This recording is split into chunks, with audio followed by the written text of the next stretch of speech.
네, 장원석의권은 겨울잠에서 깨어나 봄을 알리는 동물하면 어떤 게 떠오르나요? 경칩하면 이 뒤에 있는 개구리 아닐까요? 개구리가 가장 먼저 생각나는데. 네, 저도 그렇습니다. 개구리가 크게 하품하면서 반겨줄 것만 같은데요. 네. 이 큼지막한 눈과 입, 독특한 울음소리를 가진 봄의 동물 개구리를 꾸준하게 연구해오고 있는 과학자가 있습니다. 오늘 주민피플에서 만나보겠습니다. 아태 양서파충류 연구소 김종범 박사 나오셨습니다. 박사님 안녕하십니까? 안녕하십니까? 네, 어서 오십시오. 자, 국내에서 개구리를 주로 연구하는 이 연구자들은 많지 않다고 들었어요. 근데 박사님께서는 어떻게 개구리를 연구하게 되셨습니까? 본래 저는 동물의 종분화 기작을 연구하는 동물 진화학자입니다. 유사종이 많은 개구리를 포함한 그 양서류는 종분화 연구를 하는 데 있어서 매우 흥미로운 생물군입니다. 예를 들어 청개구리와 수원청개구리는 형태적으로 거의 차이가 없으나 유전자와 울음소리가 뚜렷이 다른 별종으로 이들이 어떻게 조상종으로부터 분화되어 나왔는지를 알아보는 일은 정말 흥미롭습니다. 예, 청개구리가 한 개가 아니고 이게 한 종류가 아니고 수원 청개구리라는 것도 있었군요. 네, 그렇습니다. 네, 저도 오늘 처음 알았는데요. 그렇다면 이 지구상에 청개구리 종류가 개구리가 얼마나 다양하게 있는지 궁금하고요. 또 우리나라에는 어떤 개구리들이 서식을 하고 있는 겁니까? 예, 세계적으로 양서류는 약 4,500종이 서식하며 그중 개구리류, 두꺼비류를 포함하는 무미양서류라고 하는데 예. 그 무미양서류는 약 4,000종이 서식합니다. 많네요. 대부분의 종들은 열대 지역에 많이 서식하고요. 우리나라 종들은 추운 겨울에 동면을 하는 특징이 있습니다. 국내에는 주로 무당개구리, 참개구리, 맹꽁이, 두꺼비, 물두꺼비, 청개구리, 수원청개구리, 금개구리, 북방산개구리, 계곡산개구리, 한국산개구리, 옴개구리가 서식을 하고요. 예. 토종으로는 그렇고 외래종인 황소개구리가 같이 서식하고 있습니다. 진짜 네, 많네요. 상당히 다양하네요. 예, 이름도 재밌고요. 개구리 하면요, 이 큰 눈, 갈퀴가 있는 발, 그리고 점프하는 모습이 생각이 나는데, 이런 질문을 드리는 게 아주 원초적인 질문이에요. 왜 이런 모양으로 진화를 했을까요? 결론부터 말씀드리면 주로 천적으로부터의 자기 방어와 먹이 사냥과 관계가 있습니다. 네. 눈은 크기만 큰 것이 아니고 주로 머리 위에 있으면서 양쪽에 붙어 있어요. 예. 그래서 볼 수 있는 범위가 거의 360도에 가깝습니다. 그리고 이제 뒷발의 물갈퀴는 물속에서 수영 능력을 배가시켜주고 뒷다리의 골격은 잘 발달되어서 점프 능력이 굉장히 좋습니다. 네. 이는 자기 방어와 먹이 사냥 능력을 위해 적응 진화되어 왔다고 볼 수 예. 있습니다. 개구리가 주로 뭘 잡아먹나요? 주로 곤충을 잡아먹습니다. 곤충을 잡아먹나요? 겨울에는 그러면 없으니까 그래서 봄에 일어나는 건가요? 곤충이 별로 없으니까 겨울에? 개구리는 그 겨울 동안 잠을 자다가 예. 봄이 되면 깨어나는 것은 온도에 대한 그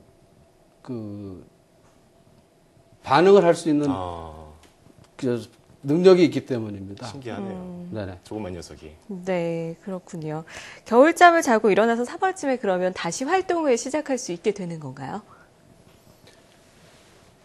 그렇죠. 그러니까 이제 그 개구리는 원래 그 겨울에는 온도가 비교적 높은 땅속이나 깊은 물속 바닥에서 동면을 하고 예. 기온을 감지하는 능력이 있기 때문에 기온이 높아지면 봄에 땅속으로부터 나오게 되는 겁니다.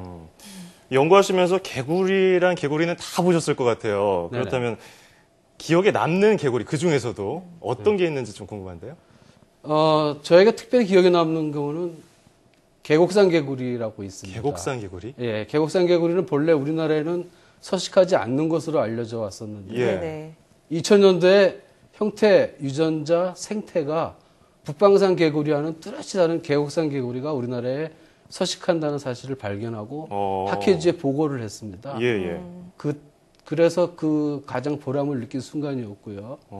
또 수원청개구리가 멸종위기에 있다는 사실을 국가에 알려서 예. 멸종위기종으로 지정되었을 때도 보람이 꽤 있었습니다. 저 계곡산 개구리가 저 개구리가 맞나요? 아까 나왔던 화면으로? 예, 그렇습니다. 계곡산 그 대전에 있는 계곡산 그 명칭을 말하는 거 맞나요? 그러면?